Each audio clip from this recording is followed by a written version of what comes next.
यस्य स्वयं स्वभावाप्तिरभावे कृष्णकर्मिणः तस्मै संज्ञानरूपाय नमोस्तु परमात्मने। अनंतानंत सिद्ध परमेष्टि भगवान की जय। देवादिदेव पार्श्वनाथ भगवान की जय। वर्तमान शासन नायक महावीर भगवान की जय। अर्चनीय वंदनीय परम पूज्य आचार्य श्री विशुद्ध सागर जी महाराज की जय। परम पूज्य श्रवण रत्न मुनि श्री सुप्रभ सागर जी महाराज की जय। परम पूज्य मुनि श्री नगर गौरव पिणस सागर जी महाराज की जय। जय जिनेन्द्र बंधुओं, सम्यक समाधान के आज के इस कार्यक्रम में आप सभी का हार्दिक अभिनंदन करता हूँ, स्वागत करता हूँ। परम पूज्य मुनि श्री सुप्रभ सागर जी महाराज की मंगलमयी देशना के माध्यम से हम विगत अनेक दिनों से सम्यक समाधान के इस प्रभावनामयी कार्यक्रम से जुड़ करके प्रक्षणा स्वाध्याय तो कर ही रहे हैं, साथ ही हम हमारे मन में या हमारे जो भी अनेक ऐसे अनुत्तरित प्रश्न हैं जिनका हम अनेक दिनों से समाधान खोज रहे थे, वह क्रमशः श्रद्धालुओं ने इस सम्यक समाधान में भेज करके परम पूज्य मुनि श्री की आगमोक्त वाणी के द्वारा निरंतर प्राप्त किया है। आप अपनी आत्म साधना ज्ञानाराधना करते हुए अपनी आत्मा को उन्नत बनाते हुए हम सभी का निरंतर मार्गदर्शन कर रहे हैं। सम्यक समाधान का यह कार्यक्रम जिसके माध्यम से इस कार्यक्रम में आए हुए भारत के विभिन्न अंचलों से प्रश्नों को जो समाधान पूज्य मुनि श्री देते हैं, विस्तार पूर्वक विश्लेषण पूर्वक सहज और सरल भाषा में आगम का संदर्भ देते हुए हमें निरंतर प्रदान कर रहे हैं। हम आज के सम्यक समाधान के इस कार्यक्रम में आपको पुनः जोड़ते हैं और परम पूज्य मुनिद्वय के पावन चरणों में आप सबकी ओर से नमोस्तु करते हुए परम पूज्य मुनि श्री पिणस सागर जी महाराज से निवेदन कि सम्यक समाधान में आए हुए समीचीन विकल्पों के सम्यक समाधान के इस कार्यक्रम को विधिवत रूप से संचालित करने की कृपा करें। नमोस्तु नमोस्तु नमोस्तु गुरुवर।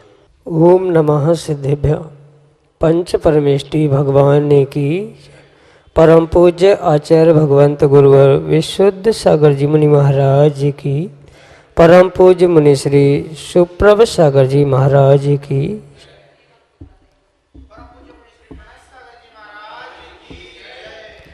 समीचीन विकल्पों का सम्यक समाधान।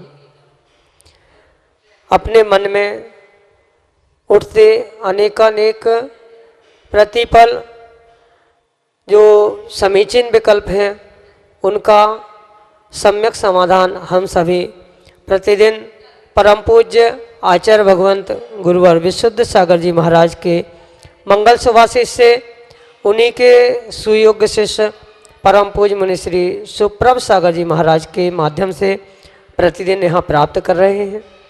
देश के विभिन्न अंचलों से अनेकानेक समीचीन विकल्प हमें यहाँ प्रतिदिन प्राप्त हो रहे हैं और परम पूज्य मुनि श्री सुप्रभ सागर जी महाराज उनका आगमोक्त विधि से हम सभी को सम्यक समाधान प्रदान कर रहे हैं। प्रारंभ करते हैं आज का सम्यक समाधान और आज का पहला विकल्प ललितपुर उत्तर प्रदेश से श्रीमती मंजू जैन परम पूज्य मुनि श्री के चरणों में बारंबार नमोस्तु निवेदित करते हुए अपना समीचीन विकल्प रख रहे हैं कि महाराज जी पंच परमेष्टि पूजन में आता है कि हे द्रव्य भाव संयममय मुनिवर सर्व साधु को नमस्कार।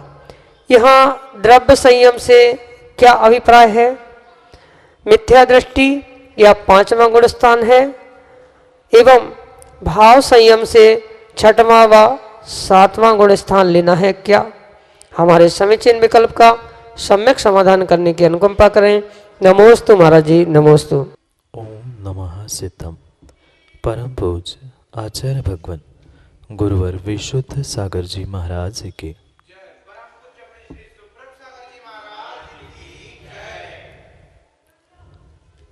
संयम के आचार्य भगवंत दो भेद करते हैं, एक द्रव्य संयम, एक भाव संयम। जैसे कि निर्ग्रंथ लिंग के भी दो भेद है, द्रव्य लिंग और भावलिंग। बिल्कुल उसी प्रकार से ये संयम के भी दो भेद आचार्य भगवंतों ने किए। जो मात्र सम्यक्त के अभाव में चारित्र का पालन कर रहा है उसे जैसे द्रव्यलिंग कहा है, ऐसे ही उस संयम को जो सम्यक्त श्रद्धान के अभाव में मात्र चारित्र को प्राप्त कर रहा है उस जीव को ही भाव द्रव्य संयम से युक्त कहा गया। और जो सम्यक दर्शन के साथ चारित्र का 28 मूल गुणों का पालन करता है उस जीव को भाव संयम कहा है।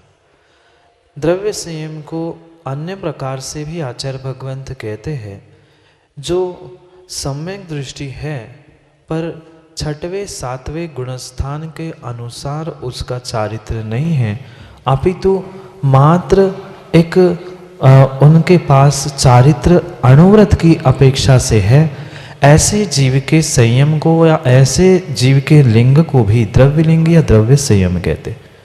और जो विकल्प आपने पंचपरमेष्ठी पूजन की पंक्ति को पढ़ के प्राप्त किया है, उस पंक्ति में जो द्रव्य संयम और भाव संयम की व्याख्या है वह कोई भिन्न भिन्न पांचवें पहले गुणस्थान वर्ती जीव की व्याख्या नहीं।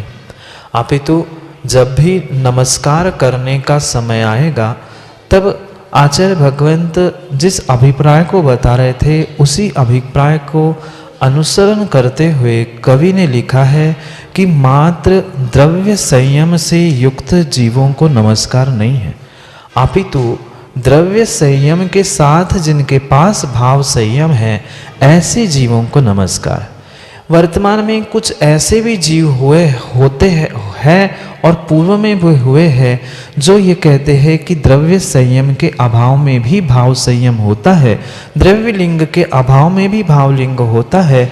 उनकी बात का निषेध करने के लिए आचार्य महाराज ने जो भावलिंग की व्याख्या की, बिल्कुल वही अभिप्राय को लेते हुए कवि ने उस पंच परमेष्ठी के पूजा में द्रव्य संयम से युक्त भाव संयमी मुनिराजों को नमस्कार किया है, क्योंकि भाव संयम द्रव्य संयम के अभाव में नहीं होता।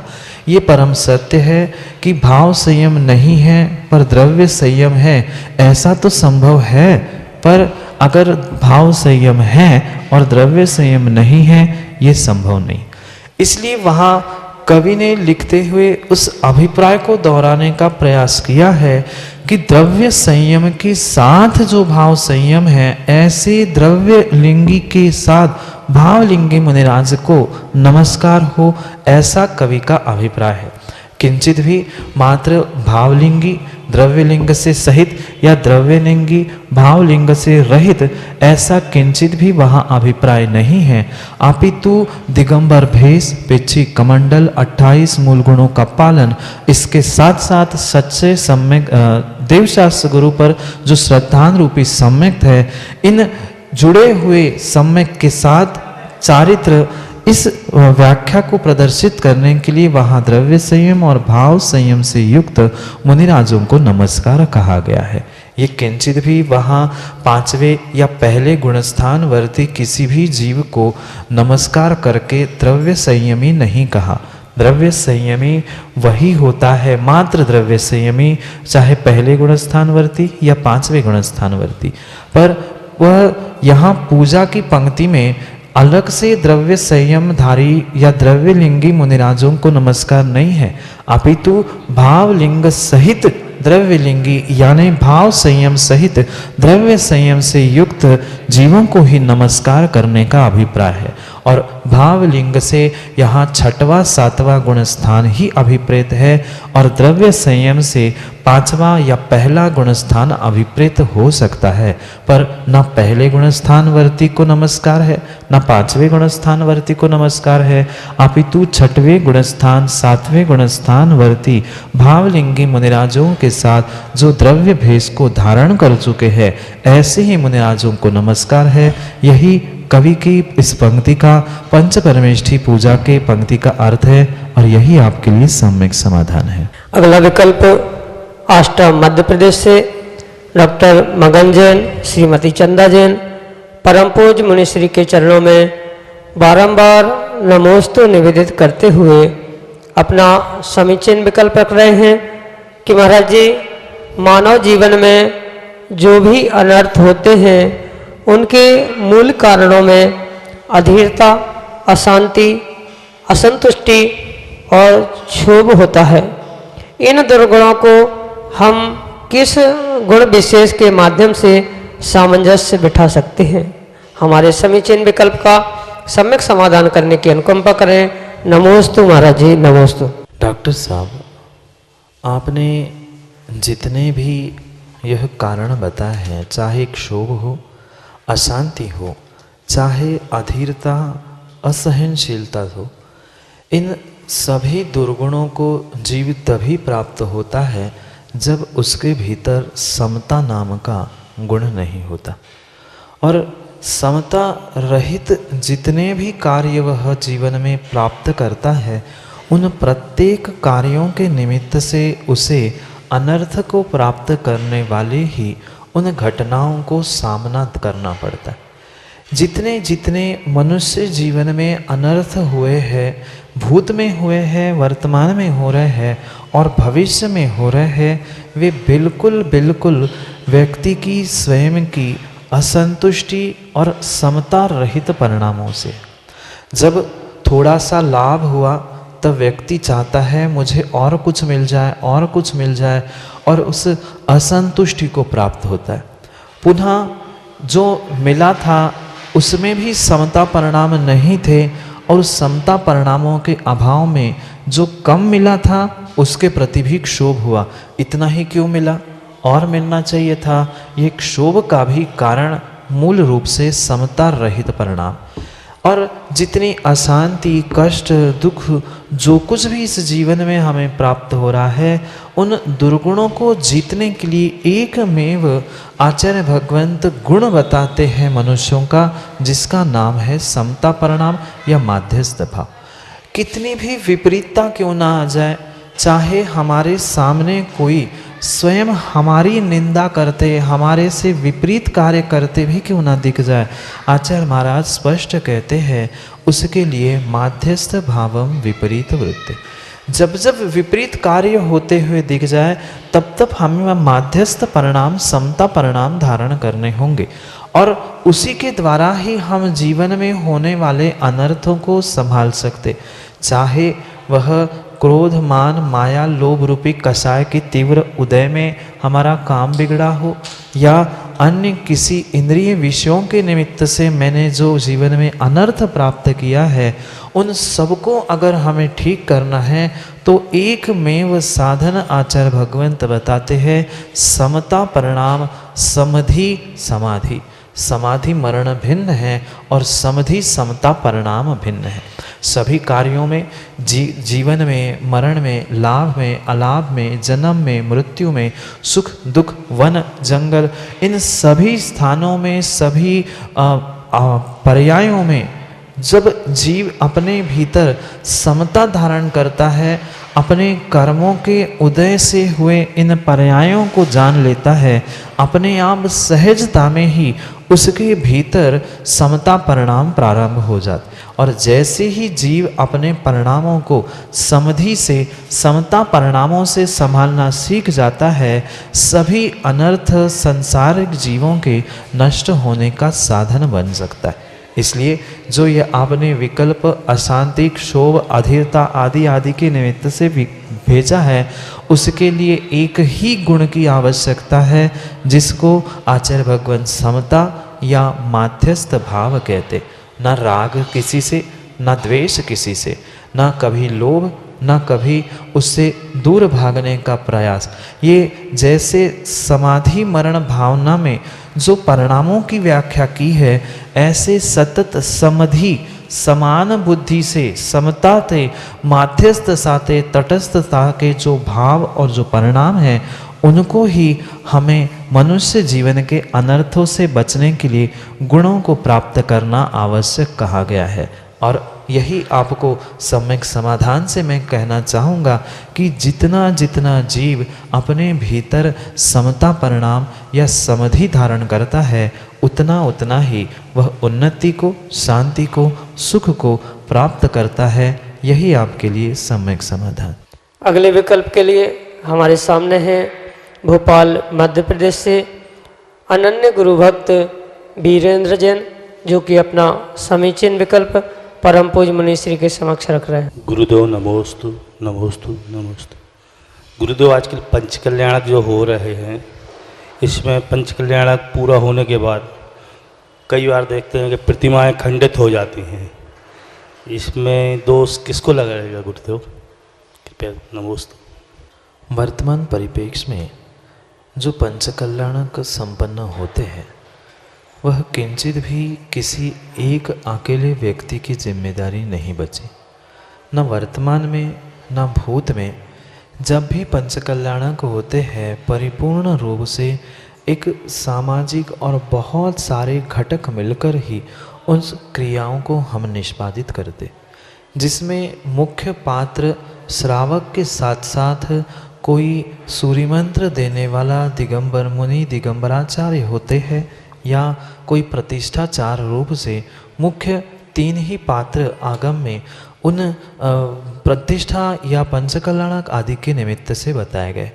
और जो भी अच्छा बुरा उस पंचकल्याणक के, प्रतिष्ठा के या किसी भी मांगलिक कार्य के निमित्त से होता है, मात्र किसी एक की गलती नहीं होती, अपितु उसमें जो कुछ भी अच्छा बुरा हो रहा है, उस सबका फल नियम से उसमें बैठने वाले, उन क्रियाओं को क्रियान्वित करने वाले और उस सूर्य मंत्र आदि को देने वाले, उन सभी को कथनचित उन सभी के पुण्य पाप का फल अवश्य ही मिलता है। जैसे कि आपने प्रतिमा खंडित आदि होने के निमित्त से पूछा है, परिपूर्ण रूप से पहली बात तो जिसके हाथ से या जिसके निमित्त से हुई है, बहुत सारा या पूरा लगभग दोष उसी ही लगता है, पर उसके साथ साथ वह कभी समय का, कभी अशुद्धि का, कभी अन्य कार्यों को हम अगर सभी नैमित्तिक बातों को ध्यान में रखेंगे, निमित्तों को ध्यान रखेंगे, तो हमें यह भी परम सत्य स्वीकार करना होगा, जितने जितने जीव उनमें सहभागिता दे रहे थे, उन सभी जीवों को उसका कुछ ना कुछ दोष अवश्य ही लगेगा। सर्वथा एक अकेले की गलती से कोई कार्य नहीं होता, क्योंकि जब भी पंचकल्याणक या कोई बड़ा कार्य संपन्न होता है, हर कोई प्रशंसा लूटने के लिए कहता है, मैंने अच्छा किया, मैंने अच्छा किया, मैंने अच्छा किया। जब सबको अगर उस पुण्य का हिस्सा मिल रहा है, तो पाप का भी हिस्सा सबको बराबरी से मिलेगा। और साक्षात जिसके हाथ से हुई है उसे तो 100% है ही, पर उसके अलावा जिसने जिसने कृत कारित अनुमोदना से उसमें सहयोग दिया है, उन्हें पुण्य जैसा ही पाप भी लगेगा, उसमें कोई दोष नहीं है। यही आपके लिए सम्यक समाधान। अगले विकल्प के लिए हमारे सामने हैं सक्षम शास्त्री ललितपुर उत्तर प्रदेश से, जो कि अपना समीचीन विकल्प परम पूज्य मुनि श्री के समक्ष रख रहे हैं। नमस्ते गुरुवर, मेरा प्रश्न यह है कि आगम में मुनिराजों के 28 मूल गुण का कथन किया गया है, जो कि 5 महाव्रत, 5 समिति, 5 इंद्रिय रोध, 6 आवश्यक और 7 शेष गुण रूप होते हैं, तथा पिछी, कमंडल एवं शास्त्र, ये 3 उपकरण मुनिराज अपने पास रखते हैं। तो मेरा समीचीन प्रश्न यह है कि यदि कोई मुनिराज चश्मा लगाते हैं तो वह चश्मा परिग्रह कहलाएगा या नहीं? कृपया समाधान करें। नमोस्तु गुरुवर। बहुत अच्छा प्रश्न है। यह परम सत्य है कि आगम में मुनिराजों के लिए 3 प्रकार के ही परिग्रह की आज्ञा दी है, जो पिछी, कमंडल और शास्त्र जिनवाणी रूप है। पर आगम में यह भी परम सत्य कहा है।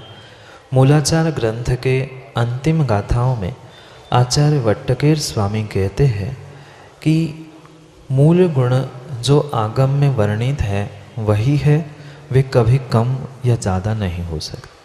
पर फिर भी इस पंचम काल की या किसी भी काल की विषमता और उन सबको देखते हुए एकमात्र अगर प्रमाण कोई है तो गुरु आज्ञा को प्रमाण कहा गया है, क्योंकि ये परम सत्य है जो इन 3 साधनों के अलावा अन्य किसी भी प्रकार के साधन को अगर व्यक्ति प्राप्त हो रहा है तो वह साधन उस जीव निर्ग्रंथ मुनि के लिए परिग्रह की ही कोटि में आएगा, क्योंकि किसी के राग में आकर या अपनी बात को ढकने के कारण से हम जिनवाणी का अवर्णवाद नहीं कर सकते। आचार्य भगवंतों का स्पष्ट यही कहना है कि क्वचित कदाचित मात्र इस छोटे कारण से जीव अगर संयम महाव्रतों को धारण नहीं कर पा रहा है तो उसके लिए गुरु आज्ञा के अनुसार वह कथनचित उसको छूट प्राप्त हो सकती है, पर आगम की छूट नहीं है, ना वह परिग्रह से बाहर होगा। यह भी बात परम सत्य है। जैसे विषमता के कारण आपके सामने मुनिराज को जैसा ग्रंथ भेंट कर दिया, जिनवाणी हमें ऐसे ही कलर का चाहिए, किसी प्रकार की पिच्छी जैसे श्रावक ने बनाई भेंट की वैसी ग्रहण करे, चश्मा भी जैसा दिया है वैसा पहन ले, तो उसमें दोष नहीं है। पर उसमें अगर ममत्व भाव लगाया जा रहा है कि नहीं हमें ऐसी फैशन का चाहिए, हमें ऐसी कंपनी का चाहिए, हमें इस प्रकार का ही, इस प्रकार की पिच्छी, ऐसा कमंडल, ऐसी शास्त्र, ऐसा चश्मा, ऐसा किसी भी प्रकार का ममत्व राग उसमें है तो परिपूर्ण रूप से वह दोषपूर्ण ही कहा गया है गुरु की आज्ञा होने पर भी।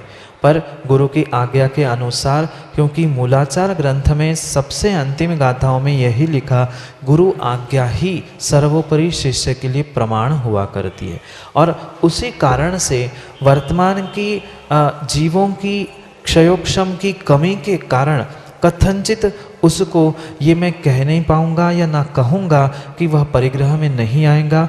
जब आचार्य महाराज इस शरीर को भी परिग्रह कह रहे हैं, पिछी कमंडल को भी परिग्रह कह रहे हैं, तो चश्मा भी नियम से परिग्रह में ही लेना पड़ेगा। अंतर इतना है, वह मुनिराज उन परिग्रह के निमित्त से अपने गुरु से प्रायश्चित ले रहे हैं कि नहीं ले रहे हैं, उनका कितना ममत्व भाव है, ये सब कुछ निर्णय गुरु और शिष्य के बीच का है और उनके भीतर के उन परिणामों को हम नहीं जानते। इसलिए सर्वथा हम उनको निषेध करते रूप या उनके विषय में हम कुछ उंगली नहीं उठा सकते।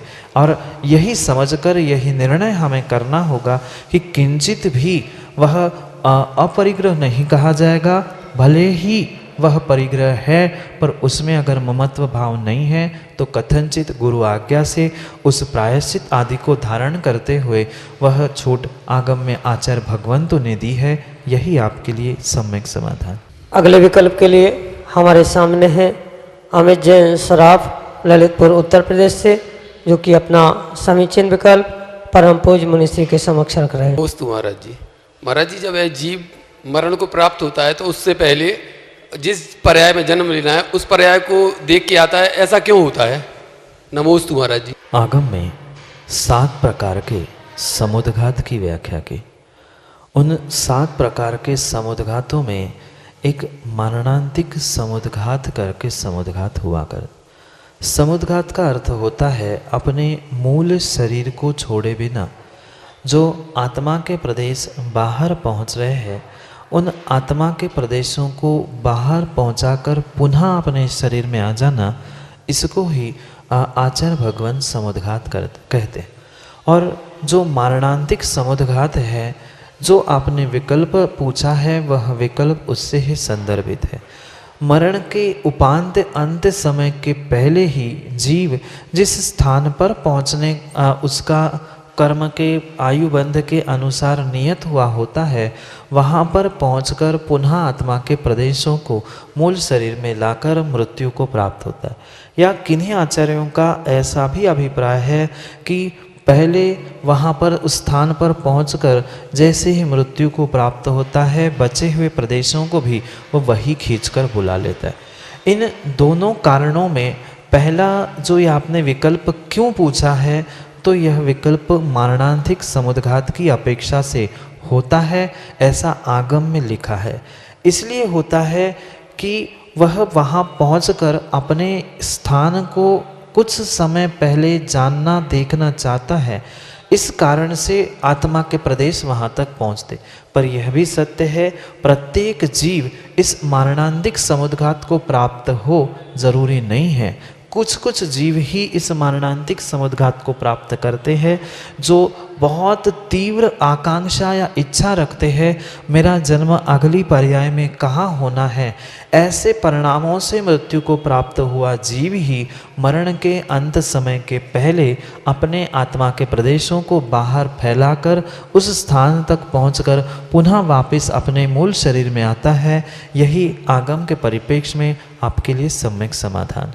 इस प्रकार से हम और आपने सम्यक समाधान के माध्यम से आज के सम्यक समाधान के कार्यक्रम में जो भी विकल्प श्रद्धालुओं के प्राप्त हुए, उनका आत्मोक्त विधि से परम पूज्य मुनि श्री सुप्रभ सागर जी महाराज के माध्यम से प्राप्त किया। सम्यक समाधान के इस कार्यक्रम में भारतवर्ष के विभिन्न स्थानों से भी ऑनलाइन द्वारा समीचीन विकल्प हमें निरंतर प्राप्त हो रहे हैं। न कि जन सामान्य के बल्कि अनेक वरिष्ठ विद्वानों के भी इस कार्यक्रम में समीचीन विकल्प प्राप्त हो रहे हैं। परम पूज्य मुनि श्री अपने अगाध वैदोस्य और इस वैदोस्य के माध्यम से तथा अनेक शास्त्रों का गहन अध्ययन मनन चिंतन के माध्यम से जो हमें समाधान दे रहे हैं, निश्चित रूप से हम सभी उपकृत हो रहे हैं। आपके मन में भी कोई ऐसा विकल्प है जिसका आप समाधान खोज रहे हैं, तो हमारे सम्यक समाधान के इस कार्यक्रम में अवश्य प्रेषित करें। हमारे सुप्रभ उवाच यूट्यूब चैनल पर जो पट्टी चल रही है, उस पर हमारे व्हाट्सएप नंबर एवं ईमेल आईडी निरंतर प्रसारित हो रहे हैं। उन पर आप अपने समीचीन विकल्प भेज सकते हैं। वह नंबर हैं 8707548811। दूसरा नंबर है 7415306441। हमारी ईमेल आईडी है samyak.samadhan@gmail.com। आपसे आग्रह है, सुप्रभ उवाच यूट्यूब चैनल एवं सुप्रभ उवाच फेसबुक पेज को लाइक अवश्य करें, ताकि परम पूज्य मुनि द्वय की पावन सन्निधि में निरंतर प्रतिदिन हो रहे प्रभावनामयी आयोजनों की अपडेट आपको निरंतर मिलती रहे। साथ ही आप प्रतिदिन जिनवाणी चैनल पर शाम को 7:40 पर परम पूज्य मुनि श्री सुप्रभ सागर जी महाराज की जो प्रवचन श्रृंखला चल रही है, उनसे भी लाभान्वित होते रहिए। आज के इस कार्यक्रम में जुड़े हुए सभी श्रद्धालुओं की ओर से, भक्तगणों की ओर से परम पूज्य मुनि द्वय के पावन चरणों में कोट सा नमोस्तु करते हुए आज के इस कार्यक्रम को यहीं संपन्न करने की अनुमति चाहेंगे। नमोस्तु गुरुदेव, नमोस्तु गुरुदेव, नमोस्तु गुरुदेव। आप सभी को एक बार पुनः जय जिनेन्द्र।